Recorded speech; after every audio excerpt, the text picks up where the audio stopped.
Alternate history tends to be a pessimistic genre. There are just a lot of timelines where the bad people win. Now, to be fair, stories pitting the hero against the evil empire are narratively pleasing, which is a reason why World War II alternate histories like Robert Harris's 1992 novel Fatherland are so popular. You can't get much more evil than the Nazis. Nevertheless, I always think it's worth our time to take a step back and imagine how our timeline could be perhaps better or at the very least more peaceful. Hello everyone, I'm Matt Mitrovich, the Alternate Historian, and Merry Christmas and Happy Holidays. In this episode, we're talking about a point of divergence that could only happen on December 25th. 5 months after World War I began, an amazing thing happened. On Christmas Day, a spontaneous truce broke out along the Western Front. Now, temporary truces agreed to by soldiers is not unheard of in military history. The need to bury dead, exchange prisoners, or just to let soldiers celebrate a holiday, like Christmas, can cause brief local pauses in war. But for a war that was famously supposed to be over before Christmas, this short peace was going to become significant. Now, according to Martin Gilbert's 1965 book, The First World War, a short truce did happen on Christmas Day 1914. Although mostly taking place in the British sector of the front, some truces did take place along French and Belgian lines. In almost all instances, it was initiated by the Germans, a culture at the time allegedly obsessed with its military, but in this instance seemed willing to give peace a chance. That day, food, drink, and cigars were exchanged, bodies were buried, songs were sung, and at least one game of soccer broke out. Men wandered between the trenches and ignored orders from officers to get back to the fighting.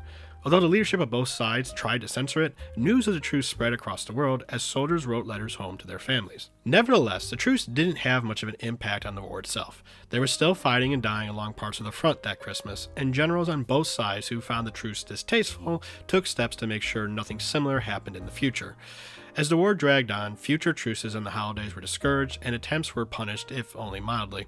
Nevertheless, nothing like the Christmas truce happened again for the rest of the Great War. So in the end, the Christmas truce was just this brief yet beautiful moment of people recognizing their shared humanity and desire to live in peace. But what if it lasted longer? Let's say when Boxing Day dawns, something happens that keeps the truce going in places.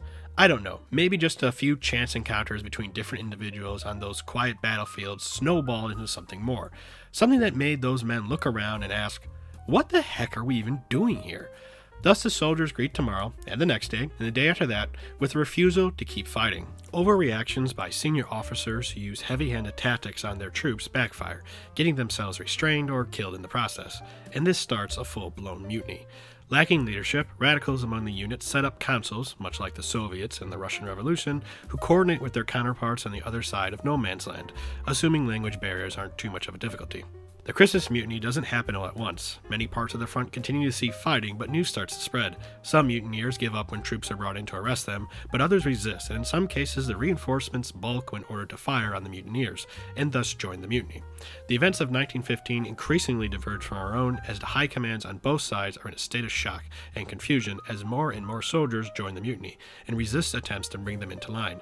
British, French, Belgian, German, and even soldiers from their colonies stand side by side, refusing to fight against each other. The censors try to keep the news from spreading, but it is like trying to hold back a blizzard. The anti-war movement throws their support behind the Christmas mutiny and organizes demonstrations in cities across the continent. Mutinies spread to the eastern and other fronts. Conscripts refuse to report to duty. Families, already worried about their fathers, sons, and brothers on the front line, now demand they be returned as news of government reprisals, trials, and executions spread. Because it's one thing to die bravely fighting a foreign barbarian, but it's an entirely other thing when your loved one is killed by your own government. Now, it takes time to force the leaders of the warring powers to the negotiating table, but as fighting breaks out in the streets of major cities and the red banner of revolution starts to get waved, it seems the people really wanted this war to be over by Christmas. Governments collapse and monarchs relinquish their hold on the reins of power, all thanks to the Christmas mutiny. After less than a year of fighting, the not-so-great war comes to an end as the soldiers return home. But what happens next?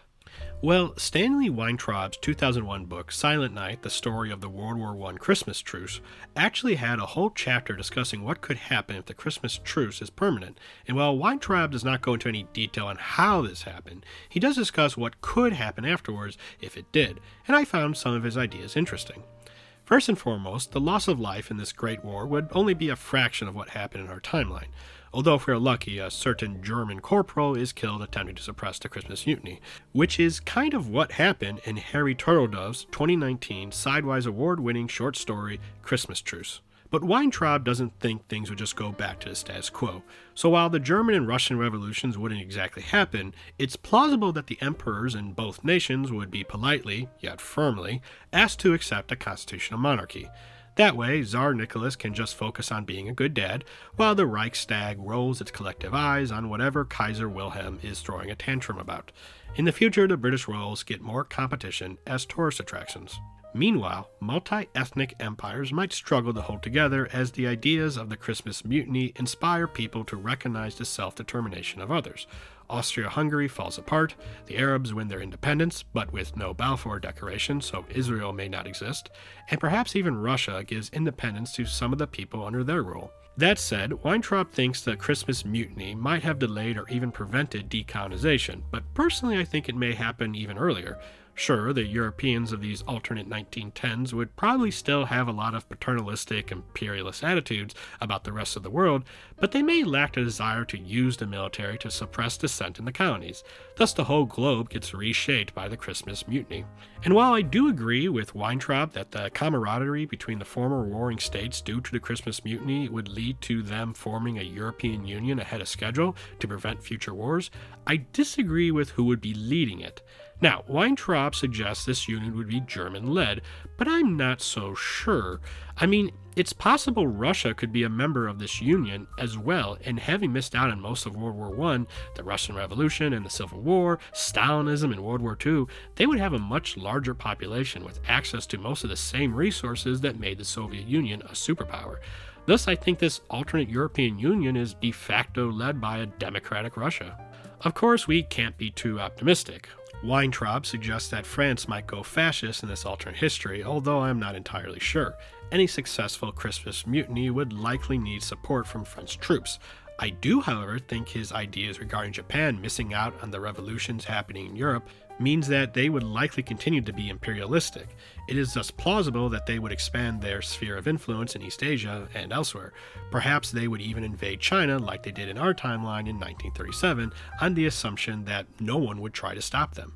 The Europeans might still be willing to defend themselves if attacked, but would they be willing to intervene in a war against Japan? America, however, might intervene given their interests in the region and their soldiers missing out on the mutiny. Now, I'm not going to go into a lot of details about what America would be like if they stayed out of World War I, because I already did a whole video on that, but I will add that America's military would not have gained any experience from fighting in the Great War, and thus may not be as prepared as they were in our timeline to fight Japan. So in the end, the Christmas Mutiny might not have secured peace everywhere, but perhaps it made this alternate 20th century a little less violent. Unfortunately, it doesn't feel like our 21st century is going to get any less violent. Not only have more conflicts broken out, but it seems new ones are about to begin.